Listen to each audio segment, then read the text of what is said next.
नमस्कार विद्यार्थी मित्रांनो, आपण आता नेक्स्ट टॉपिक पाहणार आहोत. त्याचं नाव आहे ह्यूमन हेल्थ अँड डिसीजेस.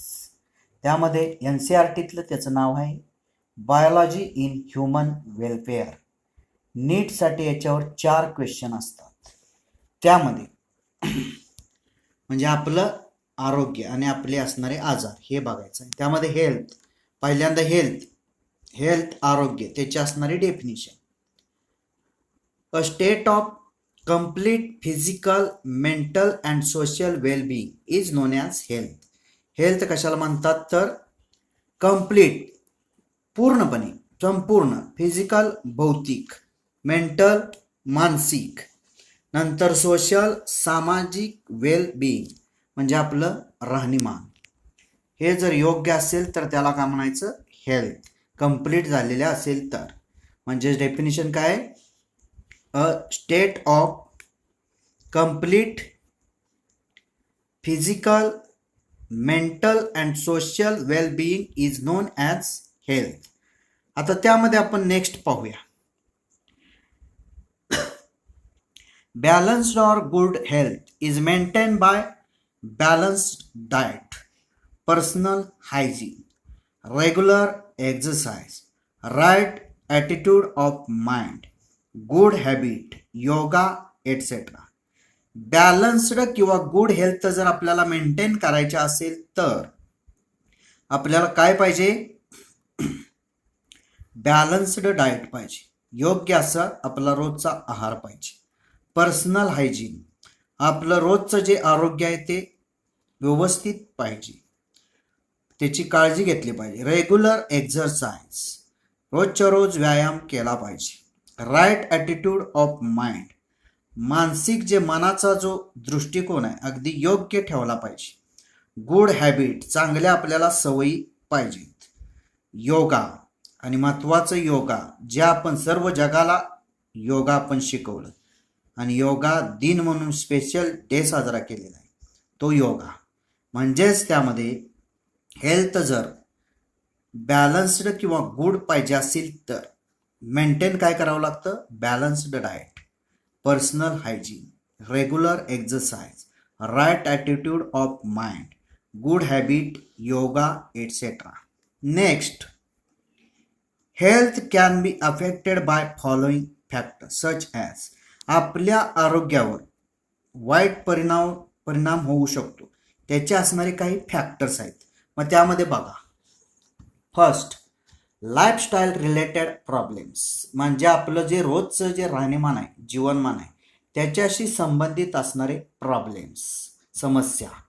मग त्यामध्ये lifestyle including food and water, we take rest, exercise, we give to our bodies. लाईफस्टाईलमध्ये इन्क्लूड काय झालेलं असतं तर फूड अँड वॉटर, अन्न पाणी हे सगळं यामध्ये इन्क्लूड झालेलं आहे. मग ह्यासाठी आपल्या बॉडीला योग्य काय दिली पाहिजे, रेस्ट दिली पाहिजे, योग्य एक्झरसाइज आपण केला पाहिजे. हे कशाशी रिलेटेड आहे तर आपल्या लाईफस्टाईल रिलेटेड प्रॉब्लेम आहेत. म्हणजेच त्यामध्ये lifestyle including food and water, we take rest, योग्य विश्रांती घेतली पाहिजे, एक्झरसाइज, योग्य व्यायाम केला पाहिजे, we give to our bodies. The habit affect our health reversibly, आपल्या जर वाईट सवय असतील तर वाईट उलटा परिणाम होऊ शकतो आपल्या आरोग्यावर. त्यासाठी आपल्या सवयी कशा पाहिजेत, योग्य पाहिजेत. म्हणजेच त्यामध्ये the habit affect our health reversibly. Example त्याचं लाईफस्टाईल रिलेटेड प्रॉब्लेम्सची असणारी एक्झाम्पल, डायबिटीस, ओबेसिटी एटसेट्रा. हे आता तुम्हाला जास्तीत जास्त प्रत्येक घरात दिसून येते. डायबिटीस एक तरी पेशंट घरामध्ये असतो मधुमेहाचा. ओबेसिटी जे स्थूलपणा वाढलेला असतो काम नसणाऱ्यांना ते त्यात येतं. हे एक्झाम्पल कशाशी रिलेटेड आहे तर lifestyle related problems. Example diabetes, obesity etcetera. Next, second, infections, संसर्ग. Health gets affected by infections caused by various pathogens or viruses. मग त्यामध्ये आपले जे हेल्थ आहे, आरोग्य, अफेक्ट होऊ शकतो, वाईट परिणाम. कशामुळं? इन्फेक्शन होण्यानं, संसर्ग होण्यानं. तो कशामुळं होतो? वेगवेगळे जे रोगजंतू आहेत किंवा आत्ता आलेले जे व्हायरसेस आहेत, त्यामध्ये today's example of corona virus. आत्ता जे आपल्याला ज्या सुट्ट्या आहेत ते कशामुळे मिळालेले आहेत? तर हे जे ताजे एक्झाम्पल आहेत कोरोना व्हायरसमुळं, हे टुडेज एक्झाम्पल आहे. म्हणजेच आत्ता चालू काय आहे? इन्फेक्शन, संसर्ग. सगळ्या जगाला वेटीस कोरोनानं धरले, त्याचबरोबर आपल्या महाराष्ट्राला आणि भारताला धरलेलं आहे. म्हणजेच health gets affected by infections caused by various pathogens or viruses. त्यामध्ये today's example of corona virus हे सेकंड त्यामधला असणारा हेल्थवर परिणाम करणारा फॅक्टर, इन्फेक्शन्स. नेक्स्ट पाहूया. Third, genetic disorders. म्हणजे जनुकीय काय असतील ते प्रॉब्लेम यामध्ये येतात. It includes defects or deficiencies inherited by child from his parents. म्हणजे एखाद्या पॅरेंट्सकडून चाइल्डपर्यंत अनुवंशिक डिफेक्ट आलेला असतो किंवा एफिशियन्सी असते, अभाव असतो. ते कशाशी रिलेटेड आहे? तर जिनेटिक डिसऑर्डरशी रिलेटेड आहे. म्हणजेच यामध्ये it includes defects or deficiencies inherited by child from his parents. Example haemophilia आणि कलर ब्लाइंडनेस. त्यामध्ये हे एक्झाम्पल आपण पाहिलेले आहेत. कशामध्ये? आत्ता जो पहिला संपलेला टॉपिक आहे क्रोमोझोमल बेसिस ऑफ इनहेरिटन्स, त्यामध्ये हे एक्झाम्पल इन डिटेल पाहिलेले आहेत.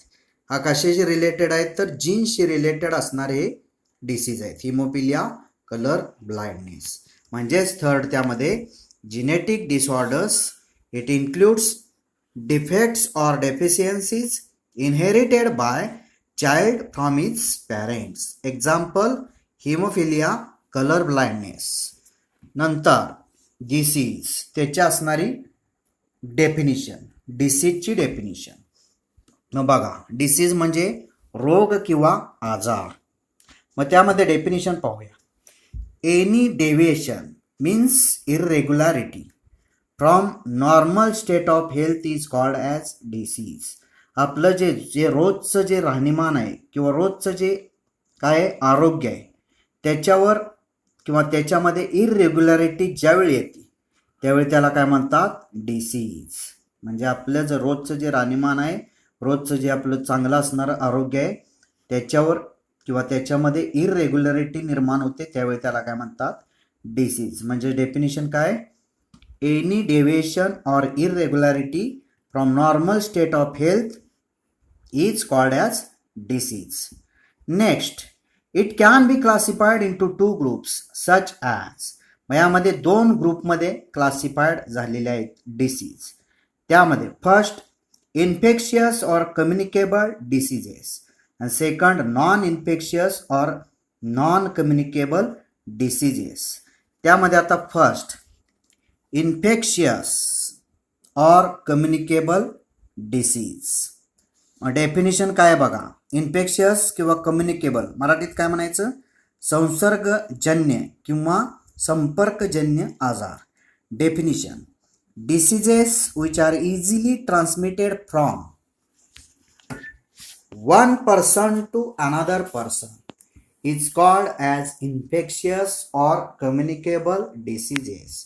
म्हणजेच डिसीज हे किंवा आजार जे आहेत, रोग, हे सहजरित्या काय होतात?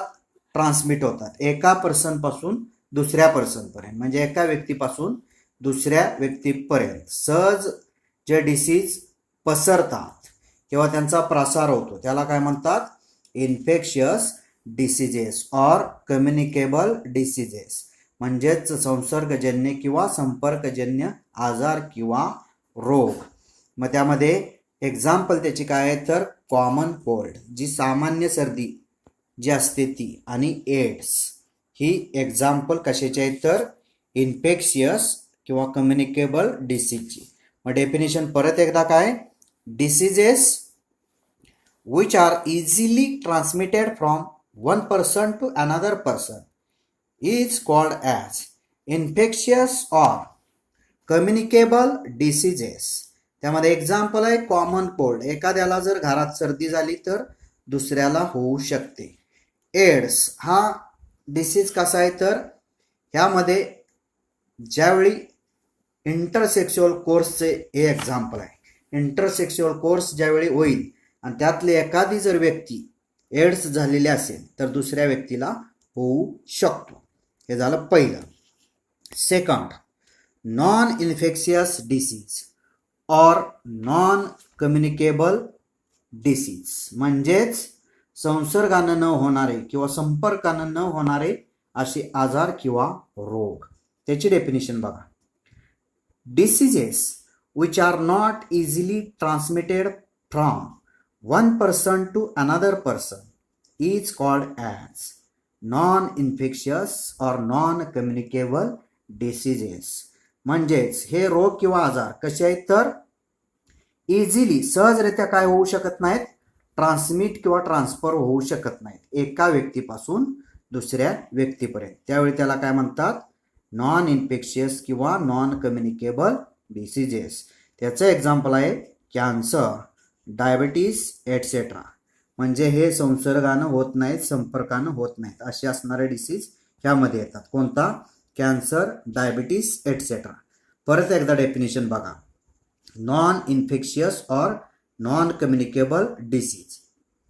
Definition, diseases which R not easily transmitted from one person to another person is called as non-infectious diseases.